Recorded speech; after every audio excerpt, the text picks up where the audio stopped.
Milí priatelia, dostala sa mi do rúk kuchárská kniha vydaná pred viac ako 40 rokmi a objavila som v nej recept na žerbové rezy.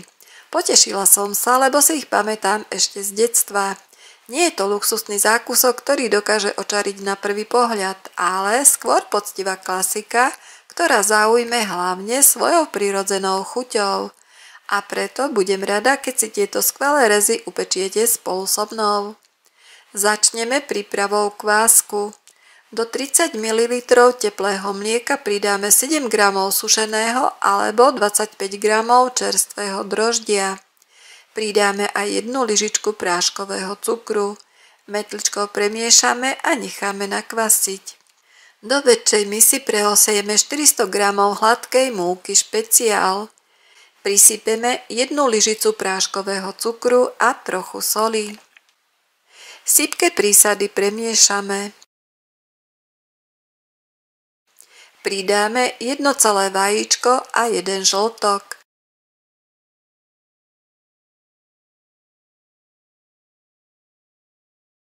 Nezabudneme pridať vopred pripravený kvások.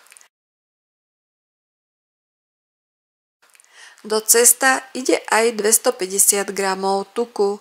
V recepte bolo na výber maslo alebo rastlinný tuk na pečenie. V tomto ceste je rastlinný tuk. Prečo? Vysvetlím neskôr pri vaľkaní. Stuhnutý tuk nakrájame na menšie kúsky alebo postrúhame. Cesto som zarábala ručne. Po krátkom čase bolo hladké, vláčne a súce na vaľkanie. Dosku pomúčime cesto, na nej ešte krátko premiesime.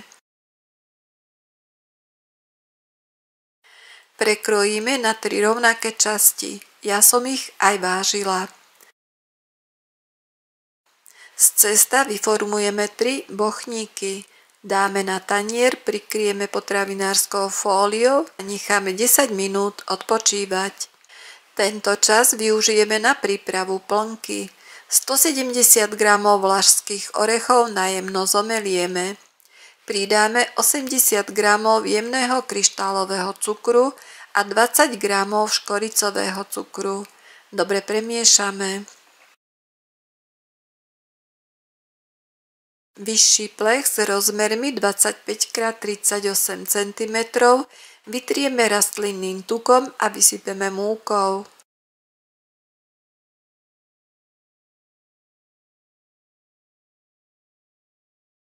Dosku pred vaľkaním pomúčime.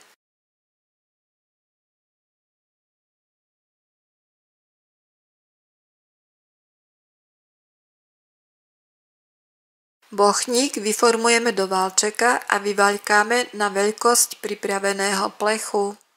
Ako som už v úvode spomínala, do tohto cesta som dala rastlinný tuk na pečenie. Keď som žerbové rezy robila poprvýkrát, tak aby boli čo najchutnejšie, do cesta som dala 82% živočíšne maslo.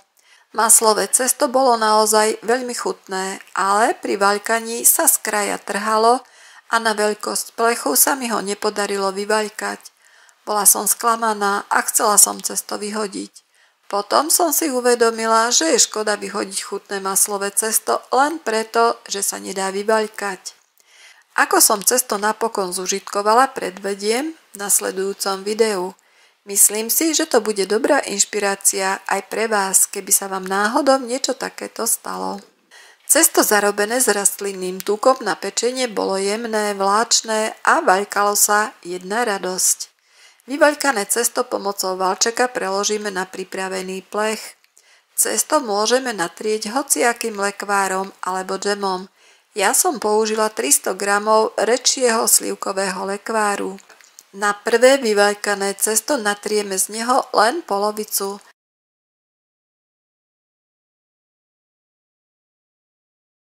Orechovú plnku tiež rozdelíme na polovicu a v súvislej vrstve nanesieme na lekvár. Vrstva orechov nemusí byť vysoká. Dôležité je, aby bola pokrytá celá plocha.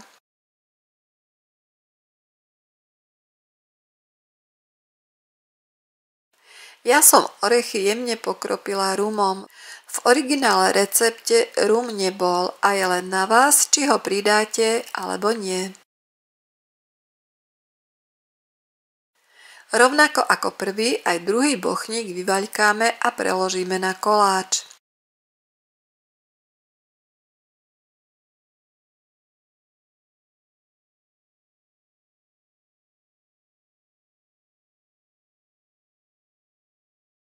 Zvyšné cesto z krajov môžeme orezať.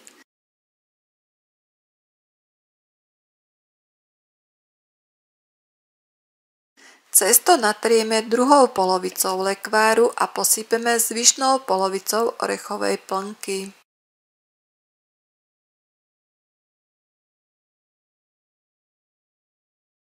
Znovu podľa chuti pokropíme rumom.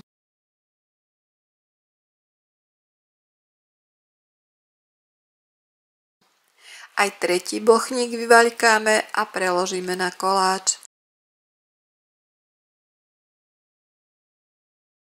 Takto pripravený koláč vložíme do predhriatej rúry a pri 180 stupňoch Celzia 25 až 30 minút pečieme do zlatista. Upečený koláč prikryjeme utierkou a necháme vychladnúť. 150 g horkej čokolády a 50 g čírého rastlinného tuku alebo masla necháme vo vodnom kúpeli roztopiť. Vrchnú vrstvu koláča pilkovým nožom olúpeme a zarovnáme. Polevu vychladenú na 33 stupňov Celzia vylejeme na koláč. Stierkou rozotrieme.